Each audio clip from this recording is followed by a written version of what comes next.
ఎలాంటి ప్రాతిపదిక మీద ఒక అబ్బాయిని ఒక అమ్మాయిని భార్యగా భర్తగా ఎన్నుకోవాలి? మన ఇంటికి కోడలుగా, అల్లుడిగా ఎలాంటి వారిని తీసుకురావాలి? దాని ప్రామాణికం ఏంటి? దీన్ని పరిశుద్ధ గ్రంథమైన బైబిల్ లేఖనాల్లో నుంచి మనం చూద్దాం. సహజంగా లోకంలో ఈ వివాహ వ్యవస్థల్లో జీవిత భాగస్వామిని ఎన్నుకునేటప్పుడు అంటారు ఏబిసిడీలు చూస్తారట. ఏబిసిడీలు విన్నారా? Age, B beauty, C caste, D dowry. విన్నారా? ఏబిసిడి. ఏజ్, ఈడు జూడు సరిగ్గా ఉందా లేదా. బి బ్యూటీ, అమ్మాయి నాజుగ్గా ఉందా లేదా, ఎర్రగా ఉందా లేదా, ఎర్రగా బుర్రగా ఉందా లేదా, జుట్టు మున్సిపాలిటీ చీపిరి అంతలాగా అంత పొడుగు ఉందా లేదా. ఇప్పుడు దొరకలేండి ఆ జుట్లు, అయిపోయింది. సి క్యాస్ట్, మన క్యాస్టేనా, మన కులపబ్బాయేనా, అడు గుణం లేడైనా పర్వాలేదు, క్యారెక్టర్ లేనుడైనా పర్వాలేదు, క్యారెక్టర్ లేనిదైనా పర్వాలేదు, మన కులపదైనా మన కులపుడైనా క్యాస్ట్. ఇక అన్నిటికి మించి అగ్రపట్టం డి దౌరి. ఎంత కట్నం ఇస్తారు? 10 లకారాల, 20 లకారాల, 100 లకారాల, 200 లకారాల. లకారాలంటే లక్షలు. ఎంత దౌరి ఇస్తారు? సహజంగా వీటి ప్రాతిపదిక మీద వివాహ వ్యవస్థలు అడుగులు వేస్తాయి. ఆత్మీయతను, భక్తి జీవితాన్ని, క్యారెక్టర్ని పరిగణలోకి తీసుకొని జరిగే వివాహాలు చాలా తక్కువ. నేను వింటూ ఉంటాను, అది అవునో కాదో. ఎందుకంటే నా జనరేషన్, యంగ్ జనరేషన్ దాటి చాలా కాలం అవుతుంది. ఈ కాలపు యంగ్ జనరేషన్లో ఉన్న ఎవరిని ఆడపిల్లలైనా కాస్త పోకిరిగా, కొంచెం రౌడీయిజం, హీరోయిజం చేస్తా స్టైల్గా ఉంటారు చూసారా? అలాంటి వాళ్ళని ఎక్కువ ఇష్టపడతారట. కూల్గా, కామ్గా, డిగ్నిఫైడ్గా ఉండే బిడ్డల్ని ఇష్టపడరట. నేను విన్నా, అది నిజమో కాదో నాకు తెలియదు. ఏమంటారు? సినిమాల్లో చూసారా? హీరోయిజం, వీడు బక్కోడ్లాగా ఉంటాడు హీరో, ఆ రౌడీ గండడు. ఈ బక్కోడు అని కొడితే ఆకాశంలో తేల్తాడు అన్నట్టు చూపిస్తారు. ఇట్లాంటి జొలాయిజం, పూకిరి చేష్టలు చేసేవాళ్ళని ఎక్కువ ఇష్టపడతారట. అందుకనే ఈరోజు ఇలా వివాహాలు అవుతున్నాయి, రేపు విడాకులు అవుతున్నాయి. ఈరోజు మ్యారేజ్ అవుతుంది, మరుసటి సంవత్సరం కల్లా విడాకులు అయిపోతున్నాయి. ఇలాంటి పరిస్థితుల్లో ఎలాంటి కుటుంబ వ్యవస్థను, జీవిత భాగస్వామిని ఎన్నుకునేటప్పుడు వాక్య ప్రామాణికం చూద్దాం. అబ్రహాము పెద్దదాసుడు ఎలియాజరు ఇస్సాకుకు పెండ్లి భార్యను తీసుకురావడానికి వెళ్ళేటప్పుడు ఆడికి వెళ్ళిన తర్వాత ప్రార్థన చేస్తాడు. అయ్యా, ఇదిగో ఈ బావి దగ్గరికి చాలామంది కన్యకలు నీళ్లు తోడుకోవటానికి వస్తున్నారు, రైట్? నేను ఏ అమ్మాయి దగ్గరికి వెళ్ళి అయితే అడిగినప్పుడు అమ్మా మాకు నీళ్ళు పోయి అని అడిగితే ఆ అమ్మాయి, బాబు నీకు నీళ్ళు పోస్తా, నీతో పాటు వచ్చిన ఒంటెలకు నీళ్లు పోస్తా అని ఏ అమ్మాయి అంటుందో ఆ అమ్మాయే నా యజమానుడైన అబ్రహాము ఇంటికి రాదగిన కోడలు అని అక్కడ ప్రార్థన చేసుకుంటాడు. ఇదేంటి? వాస్తవంగా వచ్చిన అమ్మాయిల్లో బాగా చక్కగా ఏ అమ్మాయి ఉందో, కోటేరు ముక్కు, చెంపకు చారడేసి కళ్ళు, కొంగమెడ, మున్సిపాలిటీ చీపిరంత జుట్టు, 6 అడుగుల ఎత్తు, అందం అట్లా వస్తూ ఉంటే ఆహా ఆహా ఆహా అమ్మాయి ఏముంది అనేటట్లుగా చక్కటి సౌందర్యవతులు ఎవరో ఆ అమ్మాయిని నేను ఎన్నుకుంటా, ఈ ఊర్లో ధనవంతులు ఎవరో వాళ్ళని నేను ఎన్నుకుంటా అని ఏబిసిడి, అదే ఇందాక చెప్పే కదా, వాటి ప్రాతిపదిక మీద అమ్మాయిని ఎన్నుకోవాలి. అసలు విచిత్రం చూడండి. అక్కడ ఆ భక్తుడు, నేను వెళ్ళి నీళ్లు అడుగుతా, ఆ అమ్మాయి నాకు నీళ్లు పోయాలి. అయ్యా నీకే కాదు నీ ఒంటిలో కూడా నీళ్లు పోస్తా అని ఏ అమ్మాయి అంటుందో ఆ అమ్మాయి నా ఇంటికి రాదగిన, నా యజమానుని ఇంటికి రాదగిన కోడలు. చూసారా? అంటే ఇక్కడ ఏం మనకు నేర్పుతుంది? నంబర్ 1, ఆ అమ్మాయి దయగలిగింది అయి ఉండాలి. రెండవది కష్టజీవై ఉండాలి. వాక్యం వింటున్న బిడ్డలారా, అమ్మాయిని ఎన్నుకున్నా, అబ్బాయిని ఎన్నుకున్నా, ఆ అబ్బాయి దయగలిగిన వాడు అవ్వాలి. ఎట్లా? నీళ్లు పోస్తాను అని ఎవరంటారు? ఆ హృదయంలో దయాహృదయం కలిగిన వాళ్ళే కదా. రెండవది, నీ ఒంటెలకు నీళ్లు పోస్తాను అంటే ఎంత దయగలిగిన హృదయం కలిగిన వాళ్ళు. సామెతల్లో రాసి ఉంటుంది, నీతిమంతుడు తన పశువుల ప్రాణం పట్ల దయ చూపిస్తాడు కదా. పరోక్షంగా ఆ తల్లి నీతిమంతురాలు రెబెక్క. అంటే ఇక్కడ క్యారెక్టర్కి ప్రాముఖ్యత ఇచ్చారు కానీ అందానికి ప్రాముఖ్యత ఇచ్చింది ఎక్కడ? ఆస్తిపాస్తులకు ప్రాముఖ్యత ఇచ్చింది ఎక్కడ?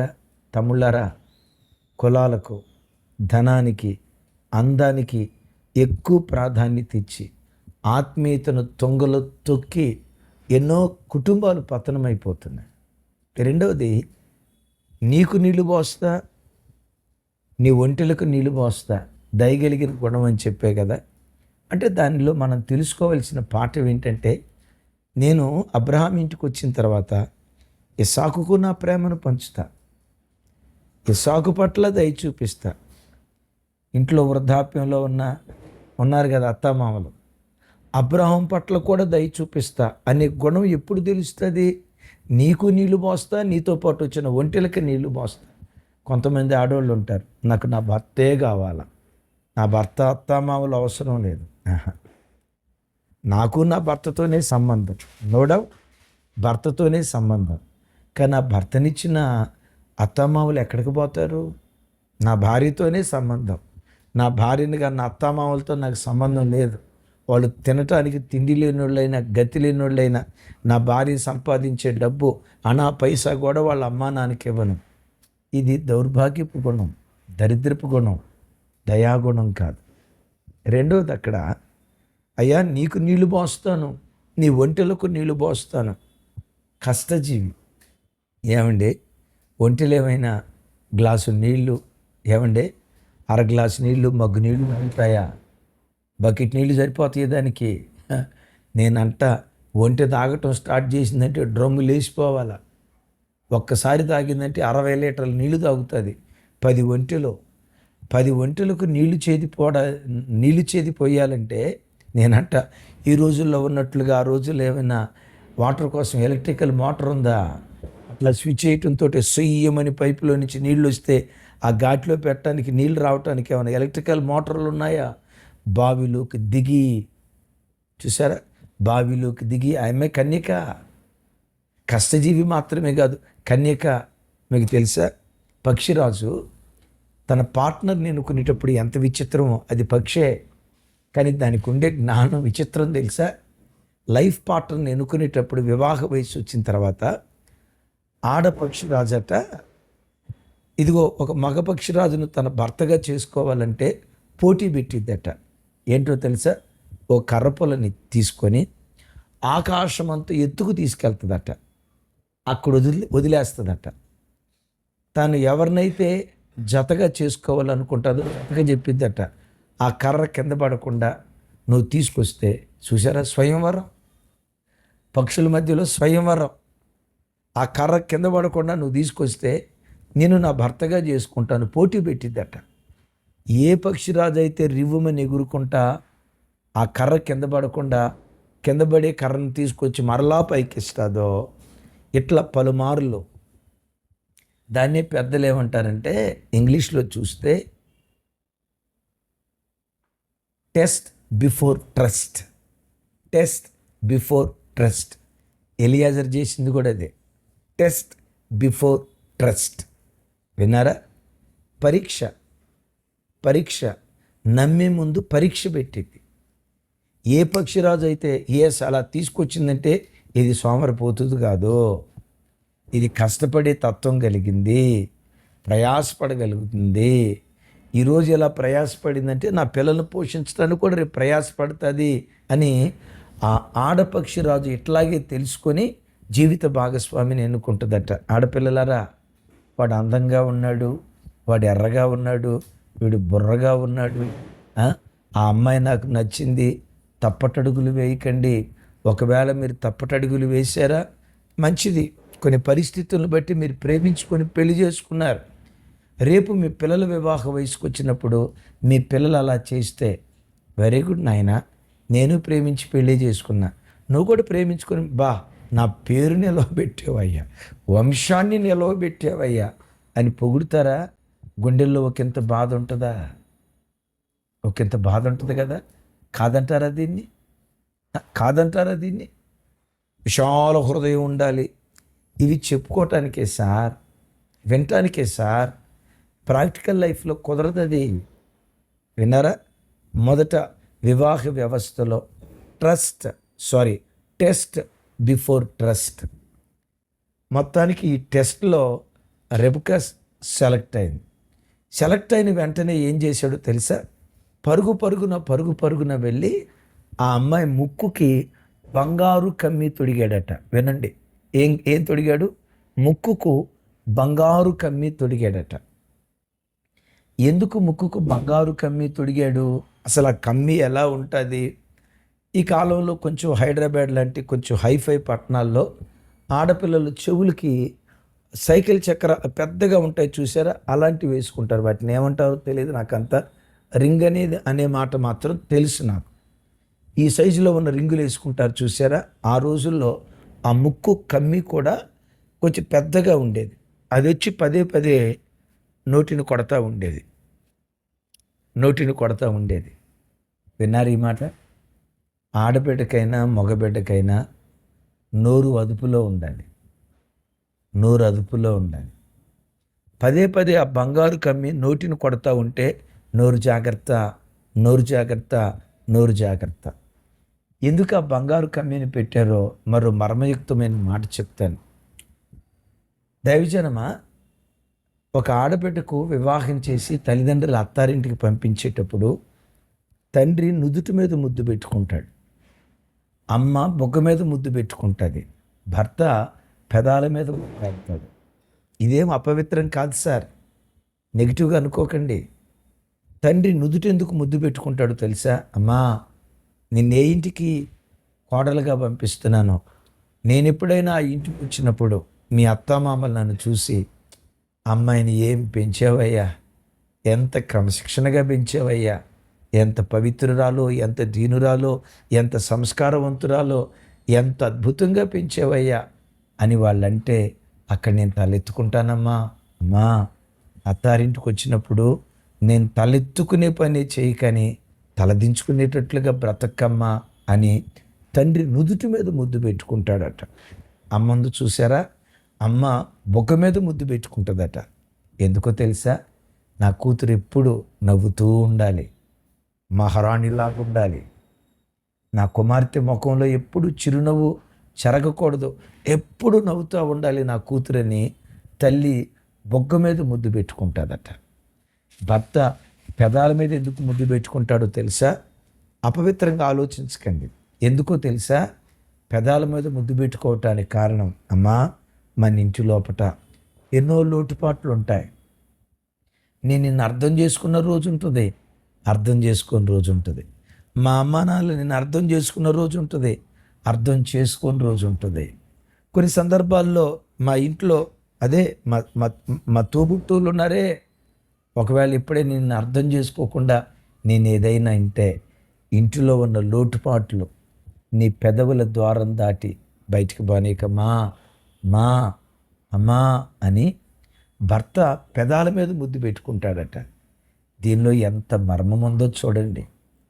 ఈరోజు చూడండి, ఇంట్లో అత్తామామల మధ్య భర్తతో ఏ చిన్న సమస్య వచ్చినా కొంతమంది ఆడపిల్లలు టకామని ఫోన్ చేసి, మమ్మీ మా అత్త ఏముందో తెలుసా, నీకు వంట కూడా రాలా, మీ అమ్మ నీకు వంట కూడా నేర్పలా అని నన్నంటే అంద మమ్మీ, నిన్ను పట్టుకొని ఎంత మాట అంద మమ్మీ అని ఇంటి గుట్టు అత్తమామ తల్లిదండ్రులకు చెప్తారు.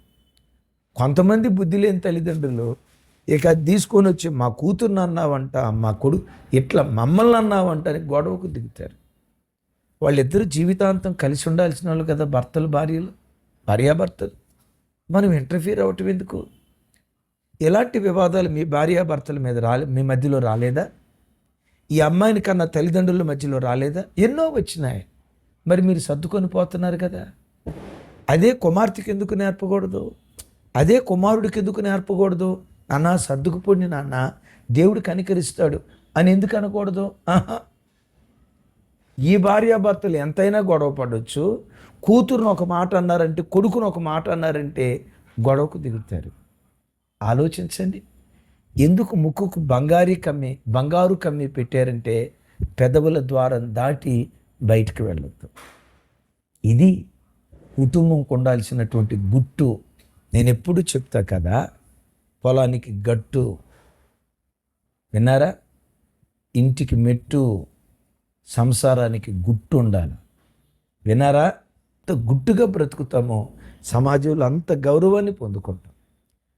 ఆఖరి మాట, ఆ గుట్టు లేకపోతే బైబిల్లో ఒక విచిత్రమైన బాధాకరమైన మాట రాసింది. వివేకము లేని సుందరి స్త్రీ ముక్కునున్న బంగారు కమ్మి అంట పని ముక్కుకు పెట్టినట్టంట. వినారా మాట? వివేకము లేని సుందరి స్త్రీ పంది ముక్కునున్న బంగారు కమ్మి లాంటిది. అందం ఉండి గుణం లేకపోతే ఎంత దౌర్భాగ్యం, పురుషుడైనా స్త్రీ అయినా. ఆఖరి మాట, 2 చేతులకు 10 తులాల బంగారు గాజులు. విన్నారా? 10 దేని గుర్తు? ధర్మశాస్త్రానికి గుర్తు. నేనంట ప్రతి భార్య భర్త దేవుని వాక్యానుసారంగా పనిచేసేవారిగా ఉండాలి. చేతులు పనికి గుర్తు కదా. మన ప్రతి పనిలో దేవుని వాక్యం కనపడాలి. 10 ధర్మశాస్త్రానికి గుర్తయితే మనం చేసే ప్రతి పనిలో వాక్యం కనపడాలి. భార్యాభర్తలు ఎలా ఉండాలి? ఏమండి, ఈరోజు ఆదివారం, సమయానికి వెళ్దాం, సిద్ధంగా ఉండండి.